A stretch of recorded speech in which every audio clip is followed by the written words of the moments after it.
Right now, as you watch this video, there is a wall of concrete somewhere near you holding back an entire lake. Billions of gallons of water, pressing against it with a force you can't even picture. And behind that wall, machines the size of buildings are spinning. They've been spinning for decades. Some of them have been spinning since before your grandparents were born. And here's the part almost nobody knows. They can't stop. Not shouldn't stop.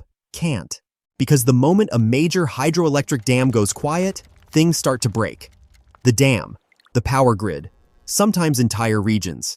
In 2009, one of these machines did stop, in the worst possible way, and 75 people died in under a minute. We'll get to that. But first, you need to understand what's actually happening inside one of these things, because it's not what you think. Most people picture a dam as a wall with some fans in it. Water pushes the fans make electricity, done. That's the kindergarten version. The real version is stranger, more violent, and honestly kind of terrifying once you see it. Let's start with the water. Take the Hoover Dam. The wall itself is 726 feet tall and 660 feet thick at the base. That's thicker than 2 football fields laid end to end. At the bottom of the reservoir behind it, the water pressure reaches about 45,000 pounds per square foot.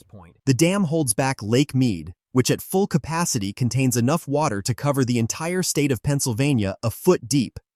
All of that water wants to do one thing: go downhill. And the dam's entire job is to let it, but only through a few very specific holes, in a very controlled way. Those holes are called penstocks. They're steel tunnels, often 15 to 30 feet in diameter, wide enough to drive a truck through, that run from deep in the reservoir down through the dam. When the intake gates open, water doesn't flow into them. It falls, hundreds of feet, inside a sealed pipe, gaining speed and pressure the whole way down. By the time it reaches the bottom, it's moving with the force of a freight train made of water. And waiting at the bottom is the turbine. A large Francis turbine, the kind used in most big dams, looks like a giant metal snail shell with a spinning runner inside. Some weigh over 400 tons. The water slams into the runner blades, spins them at somewhere between 90 and 180 revolutions per minute, and then exits below.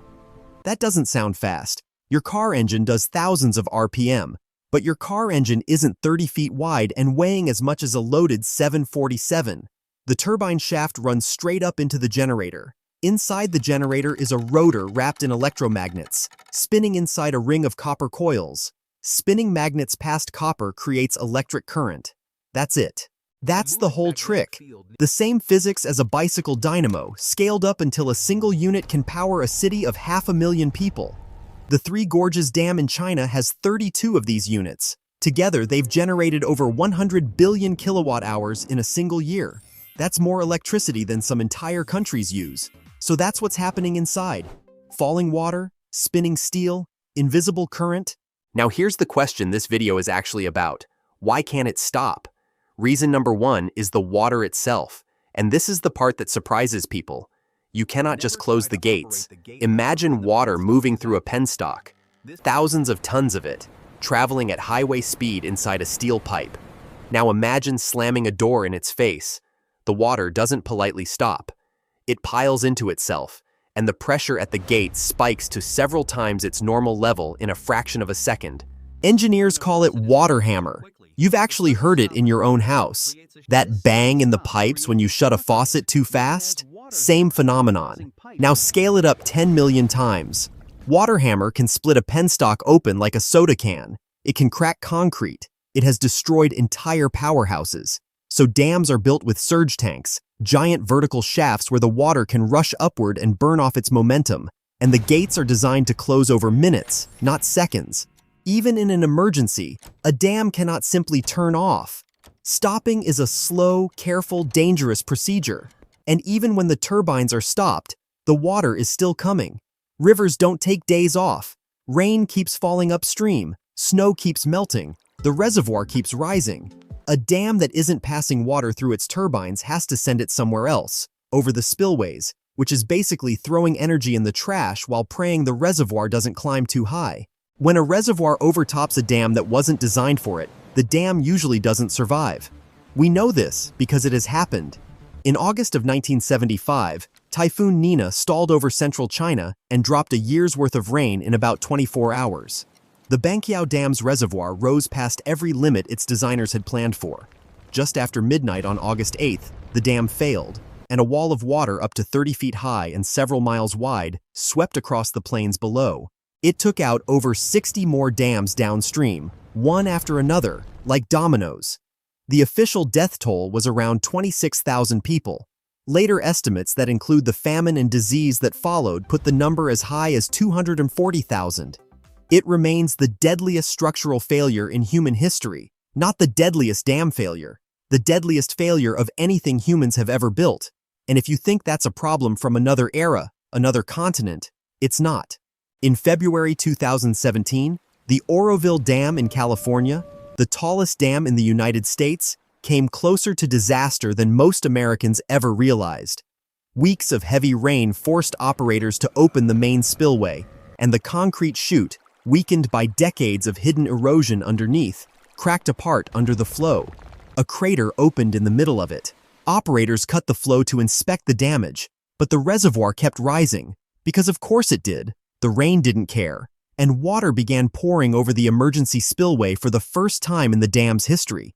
That emergency spillway was just a bare hillside, and the hillside started washing away, eroding backward toward the concrete crest that held back the top 30 feet of the lake. If that crest failed, a 30-foot wall of lake would have been released down the Feather River. Authorities ordered the evacuation of more than 180,000 people, with about an hour's notice. Families grabbed what they could and sat in gridlock on the highway, watching the hills in their mirrors. The crest held, barely. The repairs cost over $1 billion. But the lesson was the same one Banqiao taught 42 years earlier.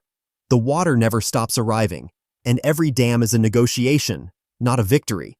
That's what's on the other side of the math. That's why the water must keep moving, every hour, every day, forever.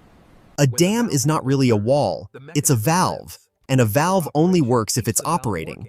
But the water is only half the story, because reason number 2 has nothing to do with the dam at all. It has to do with the grid. Here's something most people never think about. Electricity, at grid scale, cannot really be stored. The power running your lights right now was generated a fraction of a second ago, somewhere out there, and it has to be generated at almost exactly the same rate it's being used, every second, around the clock. If generation and demand drift apart, the entire grid's frequency starts to drift, in the US, away from its target of 60 Hz. And the grid is shockingly picky about this. A drift of even half a hertz triggers alarms.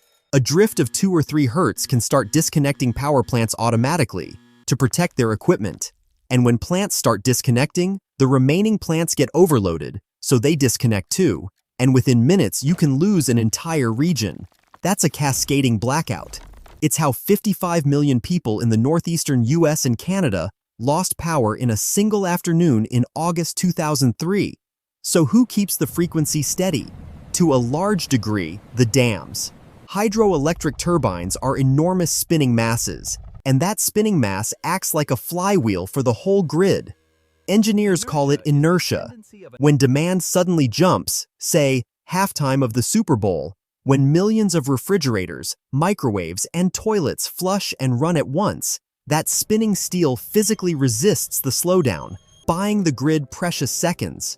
And hydro has another superpower. It can change its output faster than almost anything else. A coal plant takes hours to ramp up. A nuclear plant, longer. A hydro dam. The operator opens the wicket gates a little wider, more water hits the runner, and output climbs within seconds. Dams are the grid's reflexes. There's one moment in a dam's daily routine that shows just how delicate this dance really is. It's called synchronization. When a turbine unit comes online, you can't just connect it to the grid. The generator has to be spinning at exactly the grid's frequency, with its voltage waves rising and falling in perfect step with the millions of other machines already connected before the breaker closes. Get it right, and the unit slips into the grid as smoothly as a dancer joining a line. Get it wrong, close that breaker even slightly out of phase, and the grid itself will violently yank the 400-ton rotor into step, with force enough to twist the shaft and rip the machine off its foundations. Operators describe the moment the breaker closes as a handshake with every other power plant on the continent. A machine in Nevada spinning in lockstep with machines in Quebec, in Florida, in Oregon, all of them turning together like one continental engine, and they have one more job. The darkest one. If the entire grid ever goes down, a total blackout, you have a nasty chicken and egg problem. Most power plants need electricity to start.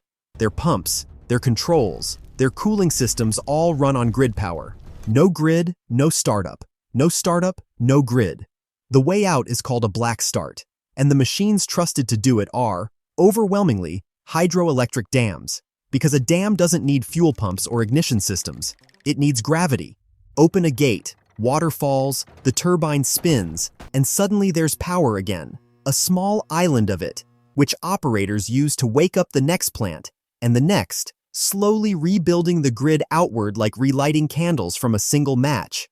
If every dam went silent, we could still lose the grid. What's scarier is that we might not be able to get it back, so the dams keep spinning. Which brings us to what happens when the spinning itself goes wrong. August 17, 2009.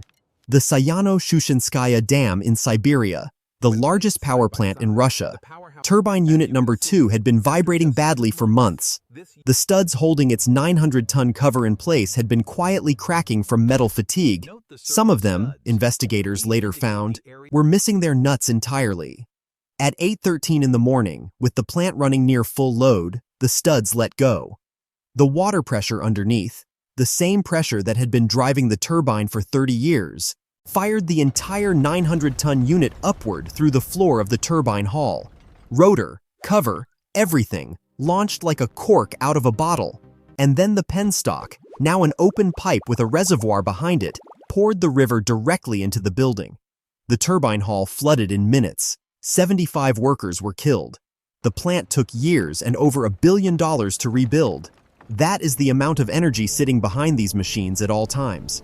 It doesn't go away when something breaks. It just stops being controlled. And even when nothing breaks, the machines are under constant attack from the water itself. There's a phenomenon called cavitation.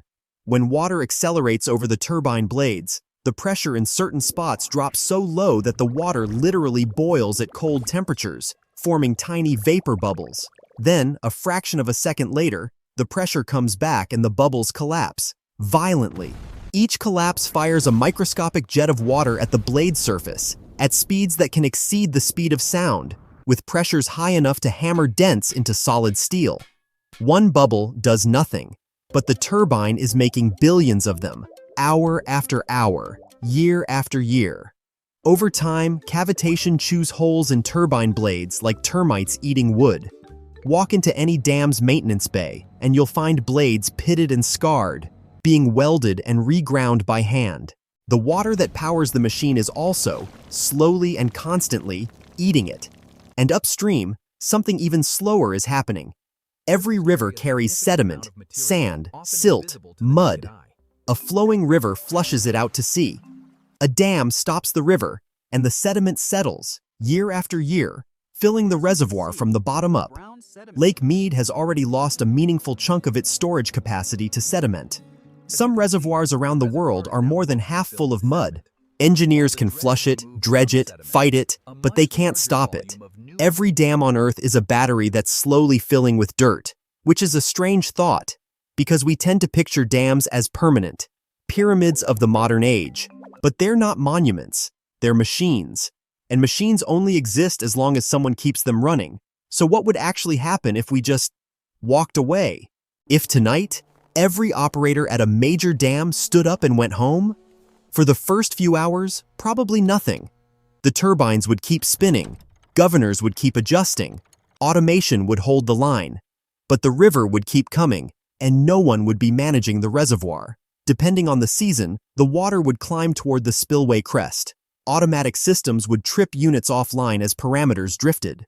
The grid would lose its frequency anchors one by one, and grid operators elsewhere would be fighting a machine that suddenly has no reflexes. Eventually, somewhere, water finds a path it wasn't supposed to take. It always does. Water is patient in a way that concrete is not.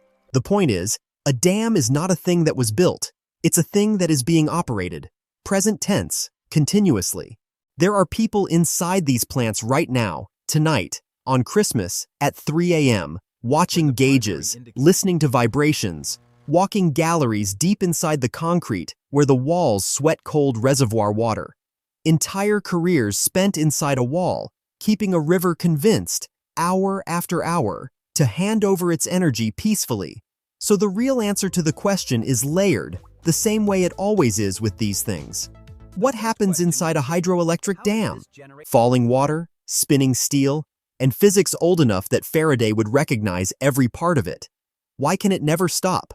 Because the water never stops coming, and stopping it too fast breaks the dam. Because the grid never stops needing it, and a grid without its flywheels falls apart in minutes.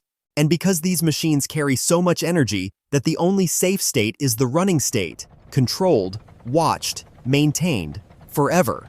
We built walls across rivers and taught them to power our cities. But the deal only holds as long as we hold up our end. The river signed nothing. It's still there, on the other side of the concrete, pressing, every second of every day. The lights are on because somewhere water is falling, and it can never be allowed to stop.